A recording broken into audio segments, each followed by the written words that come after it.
नेताजी सुभाष चंद्र बोस की मौत को लेकर इतिहास कहता है कि 18 अगस्त 1945 को ताइवान में एक विमान दुर्घटना में उनकी मृत्यु हो गई।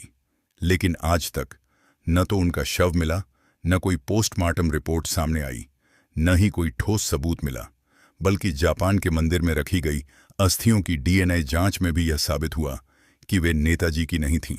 और जिन जापानी गवाहों ने विमान दुर्घटना की कहानी बताई, उनके बयान बार बार बदलते रहे, जिससे संदेह और गहरा हो गया।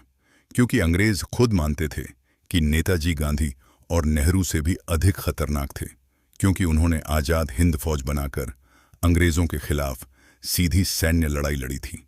इसलिए यह सवाल उठता है कि अगर नेताजी 1945 में मर चुके थे, तो आज़ादी के बाद भी भारत सरकार उनके परिवार की जासूसी क्यों करवा रही थी और उनसे जुड़ी हजारों फाइलें दशकों तक गुप्त क्यों रखी गईं, जबकि कई इतिहासकार मानते हैं कि देश के विभाजन और सत्ता संघर्ष से भारत को बचाने के लिए नेताजी ने जानबूझकर गुमनामी का रास्ता चुना। और संभव है कि वे किसी सन्यासी के रूप में भारत में ही रहे हों, जिन्हें गुमनामी बाबा कहा जाता है।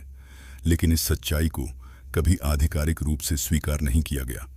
इसलिए सवाल यह नहीं है कि नेताजी मरे या जिंदा, बल्कि असली सवाल यह है कि नेताजी सुभाष चंद्र बोस की मौत का सच आज तक देश से छुपाया क्यों गया।